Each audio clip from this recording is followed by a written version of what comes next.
Ya inicia Clic Noticioso en la emisora labuenaradiopanamá.com con los periodistas Rogelio Adonican y Rubén Polanco. Síguenos en redes sociales y haz tus comentarios.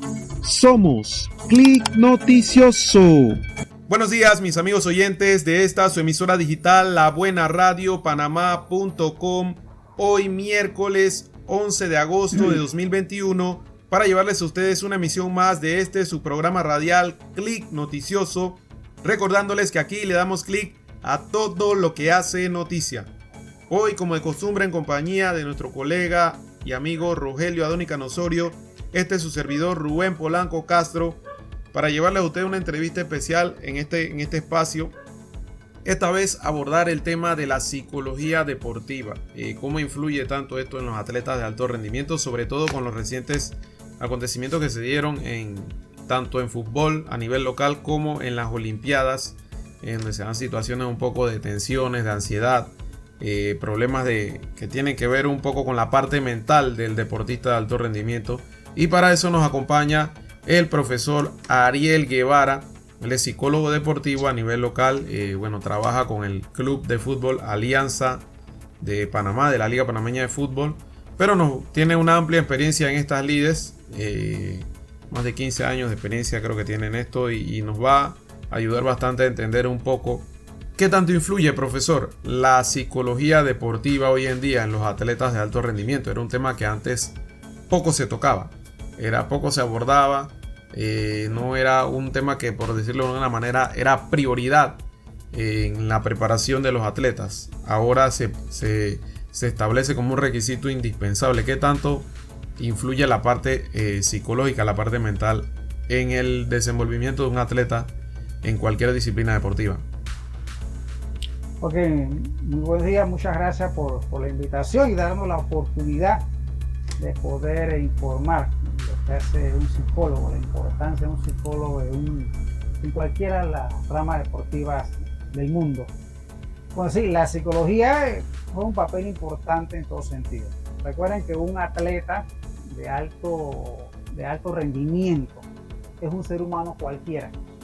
Es un ser humano que vive, siente emociones, llora, come, se enamora, hace familia. O sea, ¿qué significa esto? Que no está exento de poder sufrir alguna situación que le genere ansiedad, estrés. Entonces es importante en el ámbito deportivo considerar que cuando un atleta de alto rendimiento está en sus actividades de preparación, se somete a sobrecargas deportivas que en un momento dado le generan estrés, cansancio. Por lo tanto, requiere de una manera u otra manejar algunas técnicas, herramientas que le permitan a él o a ella tener un control sobre sus emociones a nivel mental, porque lo físico lleva actividades mentales igual como ocurre en una enfermedad normal. Si piensas mucho en la enfermedad que te va a afectar, eso se refleja en tu desempeño, en tu vida diaria, y obvio a nivel mental no te deja tranquilo. Así que la psicología juega un papel importante, teniendo en cuenta que el atleta, repito, es un ser humano, y como ser humano está implicado en acciones que le generan ansiedad, estrés, y el deporte de alto rendimiento que se someten a toda una serie de actividades de exigencia para cumplir objetivos grandes como el tema de las Olimpiadas que recién acaban de terminar. Profesor, en esto siempre hay una pregunta que me queda.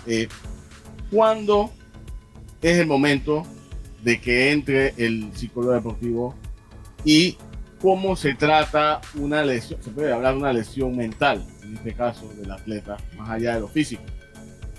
¿Cómo se trata y cuándo entra el papel del psicólogo deportivo en todo esto de las atletas de alto rendimiento?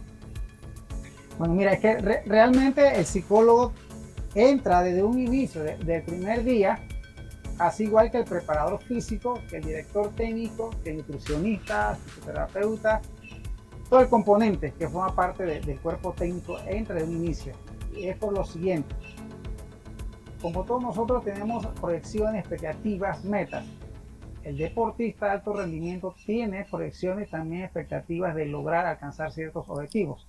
Y para ello se requiere de generar un plan de trabajo, un plan de intervención que le permita a él llevar a cabo sus logros, sus propósitos de triunfo, de éxito. Entonces, si hablamos puntualmente, sin lesiones, del día 1, de la pretemporada, donde se empieza a conocer. Recuerden que hay jugadores que ya forman parte de una plantilla, se incorporan nuevos jugadores que en un momento deben adaptarse, deben formar parte de un nuevo liderazgo por parte del director técnico, nuevos compañeros que tienen totalmente manejo diferente de sus emociones, diferencias individuales, así que desde ya el psicólogo incursiona para empezar a generar ese ambiente de trabajo grupal, de que se sienta bien y descubrir sobre todo el diagnóstico inicial de su realidad, cómo llega ese jugador al club donde va a llevar a cabo su trabajo y permitir esclarecer cualquier duda y así establecer los objetivos y metas que se plantea. A nivel de cuando se da una lesión mental, como tú mencionas, de igual forma, cuando el jugador tiene una lesión, inmediatamente, sea pequeña, grande o muy compleja, el psicólogo entra en ese acompañamiento. El caso de un hijo y un papá, el papá acompaña a su hijo hasta los últimos momentos, cuando ya se gradúa y asume responsabilidad. Entonces el psicólogo juega un papel importante en este sentido. Ayudar a afrontar al jugador a esa lesión que muchas veces está acá arriba. Porque un jugador que tiene una lesión, siempre alguna de sus rodillas, alguno de los músculos, tiene la ansiedad, el miedo de volver a pisar el terreno, a volver a tener actividad física intensa. Por lo tanto, hablamos siempre de lo que es la desensibilización sistemática, el paso a paso, ayudarlo a adquirir, a obtener nuevamente su confianza. Pero este proceso se hace antes, durante y después, hasta cuando él ya logra y se siente recuperado y vuelve a ser el mismo jugador que fue antes de la lesión. Así que, en pocas palabras, el psicólogo está desde la pretemporada hasta que termina la temporada.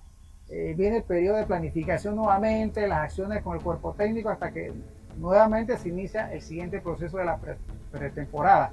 Claro, los clubes, hay cosas que muchas veces dependen también del director técnico. El director técnico, como usted bien menciona, le da valor, importancia. Aquí en nuestro país no está la cultura del psicólogo. El director técnico es el psicólogo, el motivador, pero hay aspectos como el del psicólogo que un entrenador no puede hacer. Por más experiencia que tenga, no maneja técnicas herramientas para colaborar a esa recuperación mental del jugador. Así que en todo proceso, antes, durante y después de la lesión, y pretemporada, final de la temporada, juega un papel importante para poder entonces, junto con el cuerpo técnico, llevar a acciones puntuales, identificación de necesidades, de trabajos individuales, emocionales, jugadores que son violentos y fácilmente se llevan a tarjeta amarilla, tarjeta roja. Entonces hay que ayudar a esos jugadores a controlar sus emociones previa temporada y durante la temporada. Así que un papel importante durante todo el proceso de la temporada. Profesor, ahora mismo hay un tema, y yo creo que Rubén coincide conmigo, el caso Messi. El caso Messi viene desde el año pasado llevando un tirijala con el Barcelona. Ahora se habla de que se va al PSG. Ese trabajo mental de ese jugador debe ser fuerte, porque la presión que llega un equipo de París, hay mucho dinero, se supone que es Paris Saint-Germain ahora mismo.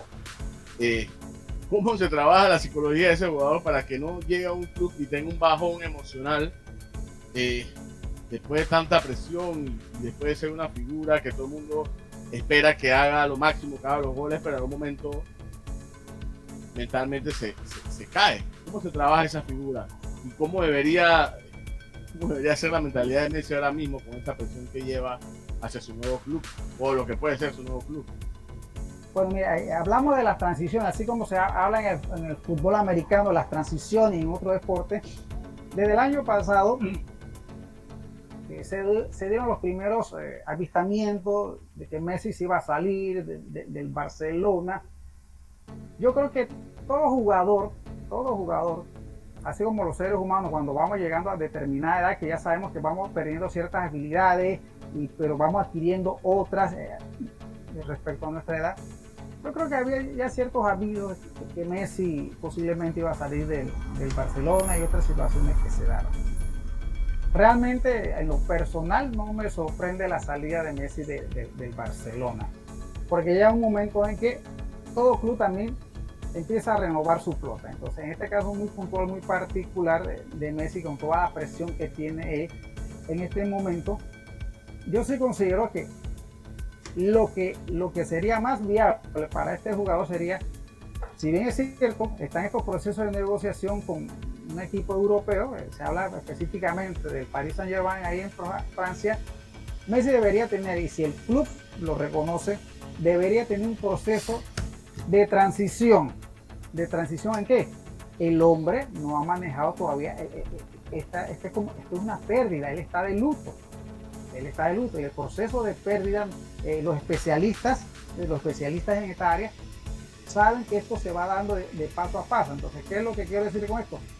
Messi, el club que lo contrate, debería darle un periodo, vamos a llamarlo así, de gracia, donde él realmente pueda asimilar definitivamente la salida de su club, donde obtuvo más de 25 o 30 títulos durante su permanencia ahí, donde él fue formado.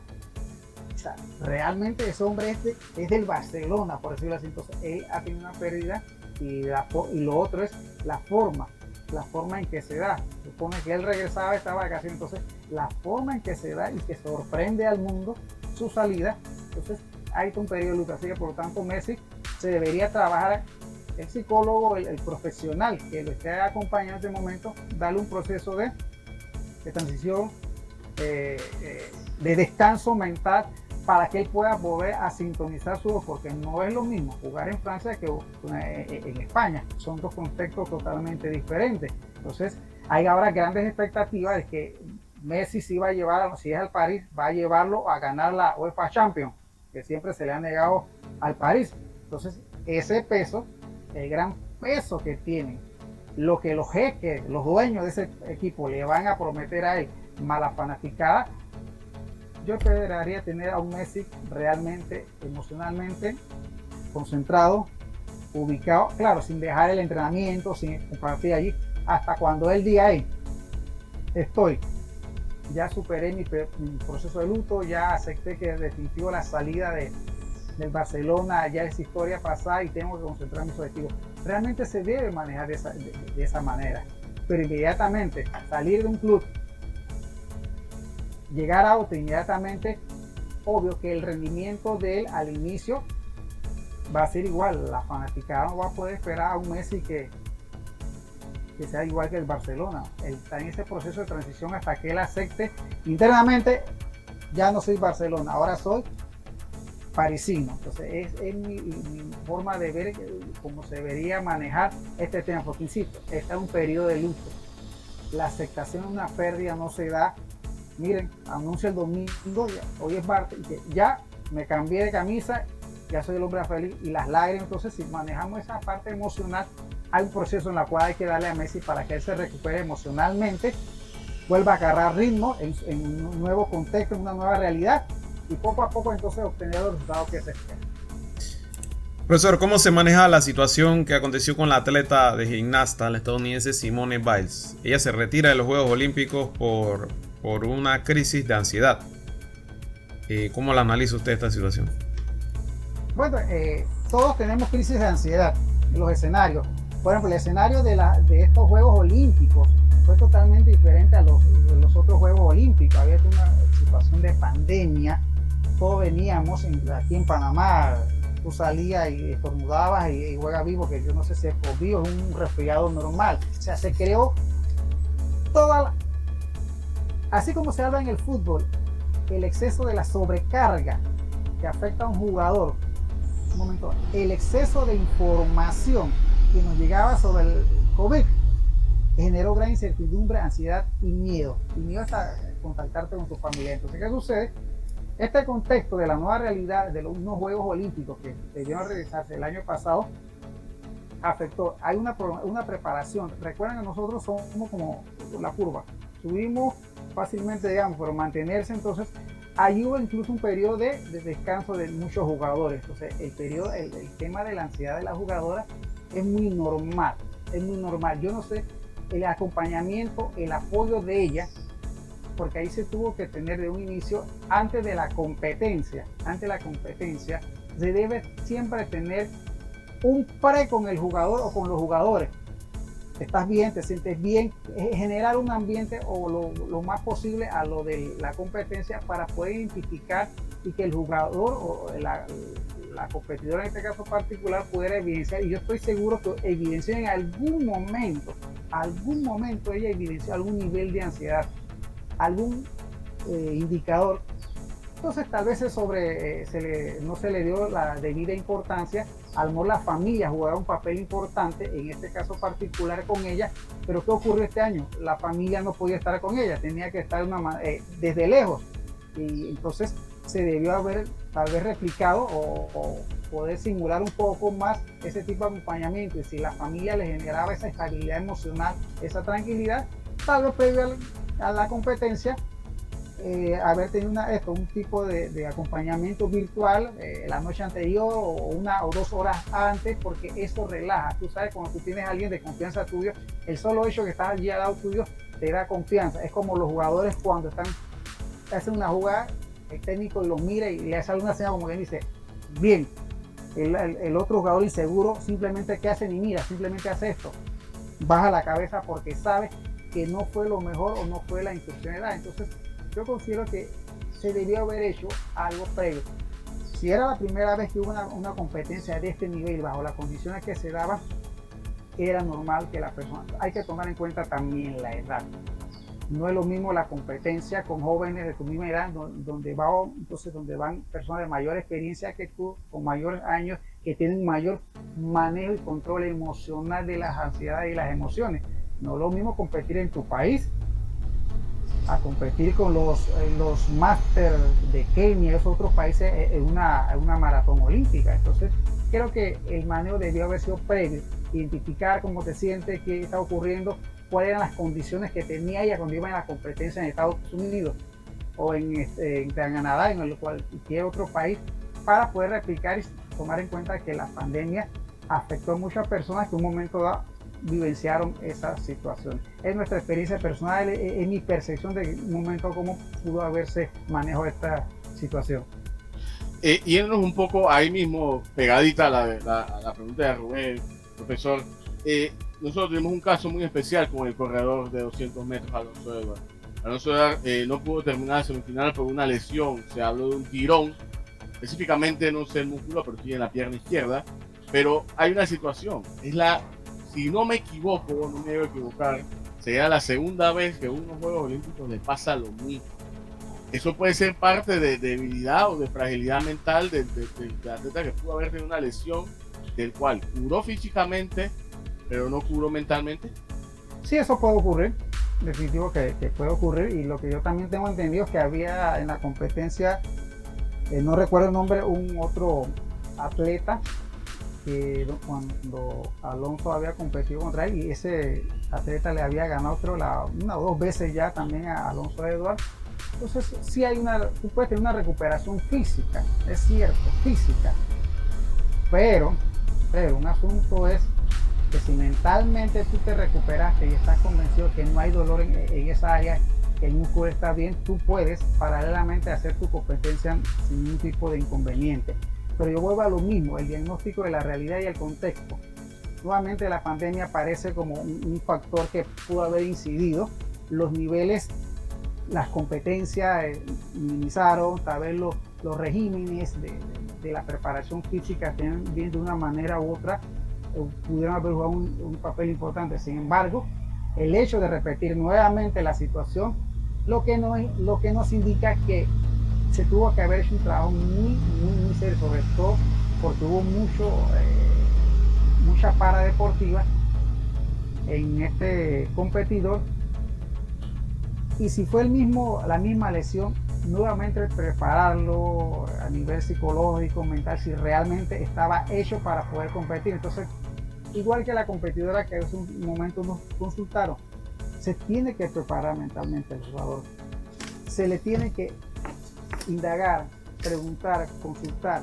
Recuerden que hay jugadores, mi experiencia en fútbol, tengo una lesión, me duele, pero no le digo al técnico, porque si le digo, no me va a incluir en la planilla o simplemente no me va a convocar. Entonces yo sí considero que el trabajo mental de Alonso tuvo que haber sido mucho más fuerte, tomando en cuenta que ya había un antecedente que en la competencia anterior había tenido la misma lesión, y tomando en cuenta que también otro factor posiblemente la edad, cuando ya en un momento el manejo, las lesiones pueden repetirse por la poca la preparación, y obvio la parte mental que no ha sido tomada muy en cuenta para este nivel competitivo.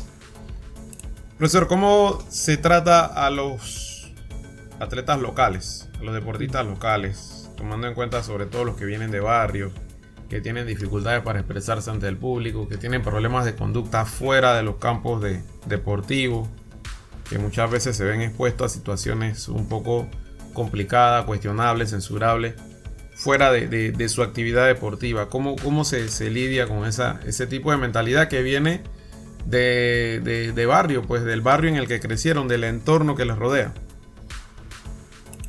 Bueno, mira, ese es un patrón muy regular. Voy a hablarte por experiencia en el fútbol directamente.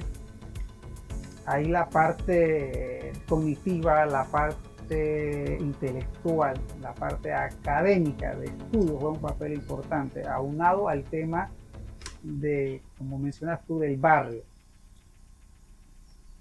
La mayoría de los que practican el deporte en nuestro país, el béisbol, el fútbol, por hablar, vamos a hablar del baloncesto, de los tres deportes con los cuales inclusive yo nací y que fui a ver un momento dado en los estadios, gimnasios. Entonces, estos jugadores vienen hay un estigma, mejor dicho. Decide que si tú el fútbol, el béisbol te va a dar dinero. Entonces, ¿qué sucede? Muchos de estos jugadores comparan la parte educativa con la parte económica y prefieren en un momento dado hacer carrera en el deporte que estudiar, porque se supone pero ¿qué ocurre al dejar las escuelas? Al tener una baja formación académica, lo que tú acabas de mencionar, es una escasa facilidad de palabra, de vocabulario, una falta de proyección de metas, de actividad, de lo que quiere lograr.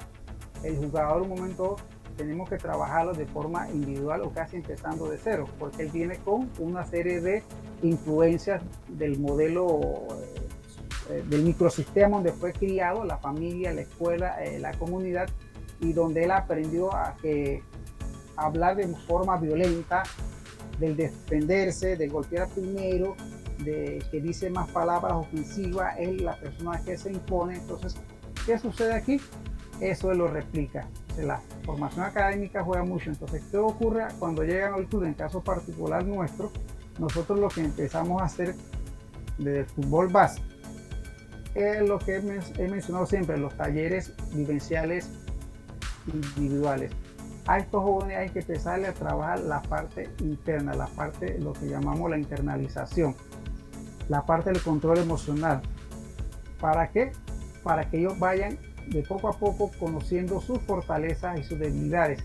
Aunado, aparte de talleres, hacer sesiones individuales, donde tú un momento dado puedes aplicar una serie de técnicas que te permitan identificar puntualmente dónde requiere la ayuda del muchacho, porque tú puedes tener un grupo de jugadores, pero es un grupo, pero cuando tú vas individualizando e identificando las necesidades, sabes que este no es violento por tal, si no lo utiliza como cierto mecanismo, entonces hay que enseñarle a manejar esto.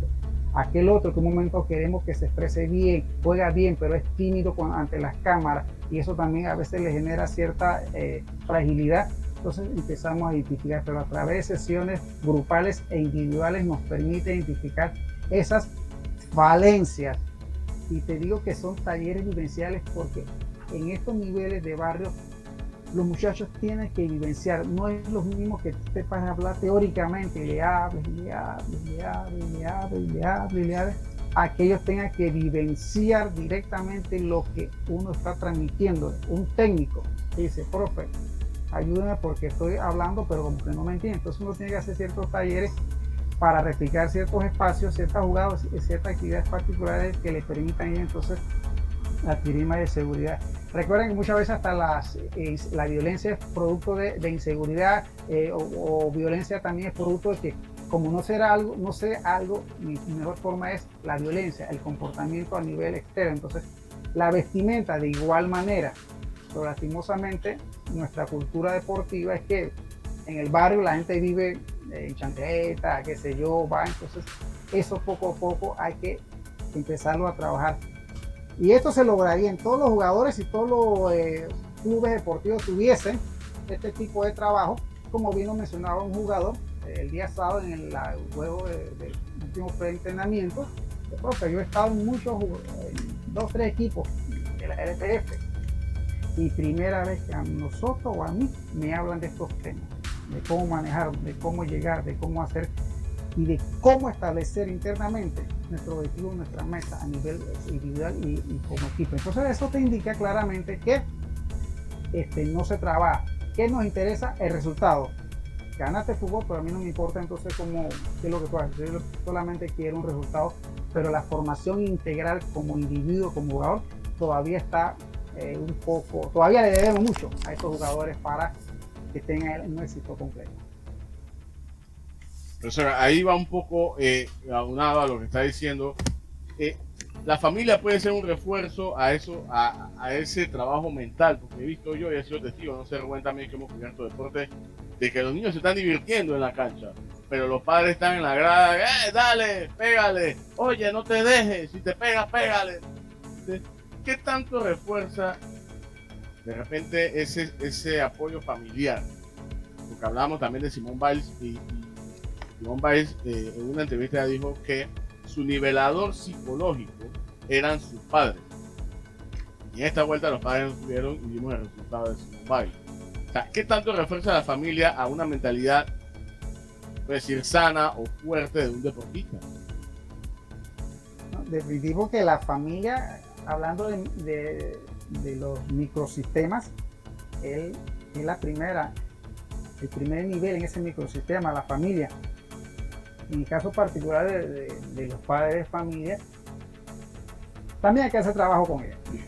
Tú no vas a cambiar, tú puedes tener gran influencia en un muchacho como hasta los 20, 22, 23 años, por ahí ya que después de los 24, 25 ya, caramba.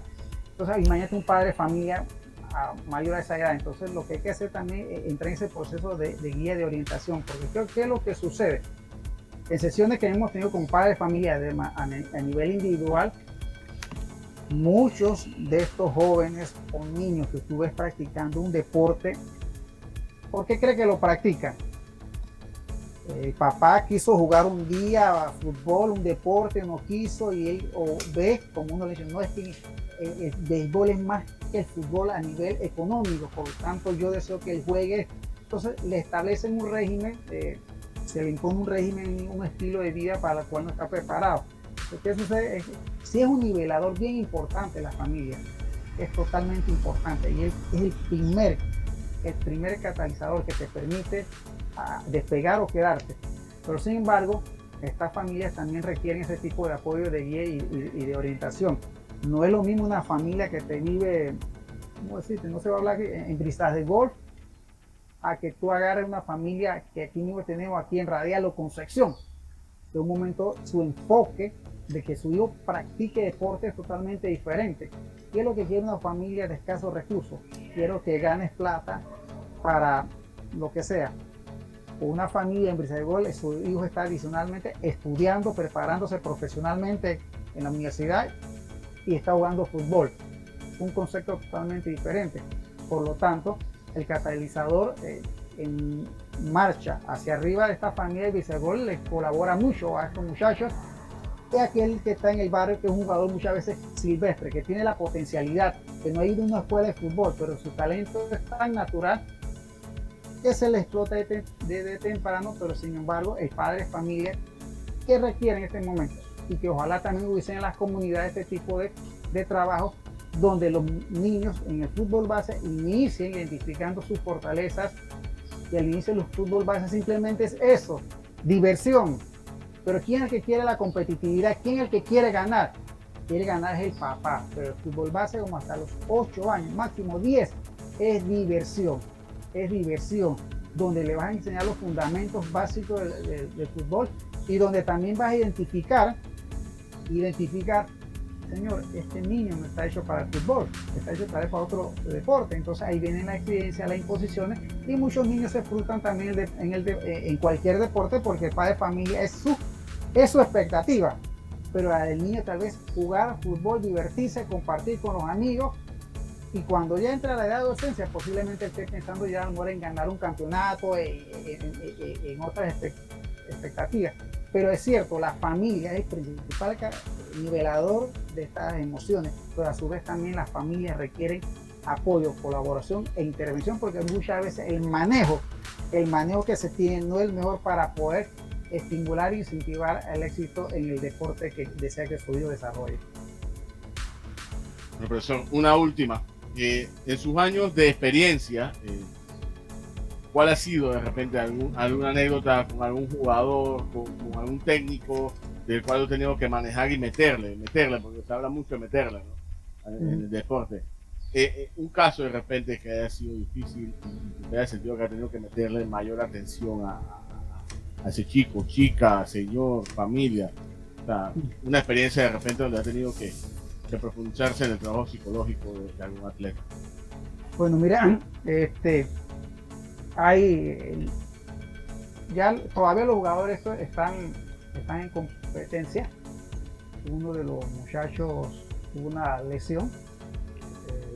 Hace 5 años lo conocimos en la reserva, en un barrio duro en nuestro país, y esos comportamientos, esa forma de expresarse así de barrio, el psicólogo no tenía que enseñar nada, la persona sabía, y bueno, empezamos a trabajar de manera grupal, como siempre, con los jóvenes, hacer las diferentes intervenciones.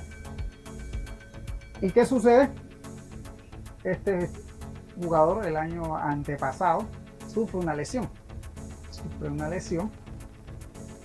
y con gran talento, y previo a esa lesión trabajábamos, pero él no era constante, a veces evadía ciertas intervenciones, le llevábamos cierto material para trabajar y siempre había un argumento, una excusa para un momento tal vez no asistir a la sesión o la asignación que se le diera. Pero cuando tiene la lesión, en noviembre, por allá octubre de 2019, entra la pandemia y todavía no estaba en recuperación. Empieza la competencia y en ese deseo de querer seguir jugando y de querer seguir mostrando, cuando veo la llamada de ese joven que evadía, que no quería, y que no es el único, porque no es el único, sino había otros que el trabajo psicológico no lo consideran de valiosa importancia, y nos sorprende cuando hace la llamada y empezamos a trabajar con él. Alrededor de más de 5 o 8 sesiones individualizadas de más de 1 hora con él, pero semanalmente. Y él estaba antes, entonces al día de hoy, en el torneo pasado de la apertura, fue uno de los pilares para que el club al final tuviese un resultado muy positivo en los resultados, y le permitió a él, lo entrevistaron porque fue un jugador valioso en los éxitos que tuvo el club. Si bien es cierto, no estuvimos ni siquiera entre los finalistas, pero el resultado de los últimos juegos, él fue el puntal para los resultados positivos que tuvo el club. Entonces eso fue totalmente valioso para él, porque él lo reconoce y públicamente lo dijo en una entrevista, el trabajo que realmente tuvo que aceptar. Ya no era el físico, él necesitaba el mental, porque sabía que había perdido un poco la confianza y necesitaba. Y otro rapidito, otro joven de categoría, ese sí, ahí le mencionaba un momento dado a ustedes que fue a España, una experiencia, sufre una lesión en recuperación para la Liga Pro, había venido con bajón, y caramba, el hombre no encontraba y nos solicitó el apoyo también, y ese joven fue el que hizo los 2 últimos goles en la gran final contra el Mario Méndez. Fue seleccionado el jugador más valioso de esa final, recibió su premio. Entonces tiene otro perfil, viene de otra comunidad. Sin embargo, se dan 2 perfiles. Entonces, ¿qué significa esto? Que realmente el espacio del psicólogo deportivo en un club es totalmente importante, porque el técnico puede conocer parte técnica, estratégica, pero también es un momento, también requiere orientación, apoyo en el manejo de los jugadores, de cómo un momento manejar una situación de un jugador que es más rebelde, otro que es más pasivo, pero que tiene un gran potencial. Entonces, cómo identificar eso, unir los esfuerzos y sacar el mayor resultado de estos jóvenes baluartes del deporte nacional. Así es, agradecemos la participación del profesor Ariel Guevara. Él es psicólogo deportivo a nivel local. Trabaja con el club Alianza de la Liga Panameña de Fútbol, donde nos ilustró bastante sobre el aspecto mental que se maneja en los atletas de alto rendimiento a nivel nacional y a nivel internacional. Cómo este aspecto es tan importante para lograr resultados, los mejores resultados positivos, las victorias, los triunfos de los atletas. Y es una parte importante de la preparación de todo deportista de alto rendimiento. Así que agradecemos la participación. Antes de despedirnos, recordarles, pueden seguirnos a través de nuestras redes sociales, @ClickNoticioso en Twitter, en Instagram, y de igual forma en nuestro canal de YouTube y en Facebook como Click Noticioso. Nos vemos el próximo miércoles a la misma hora en este espacio, labuenaradiopanamá.com, donde estaremos a las 11 de la mañana con otro programa de Click Noticioso Radio. Recordándoles, aquí le damos clic a todo lo que hace noticia. Hasta la próxima. Saludos. Saludos. Cuídense.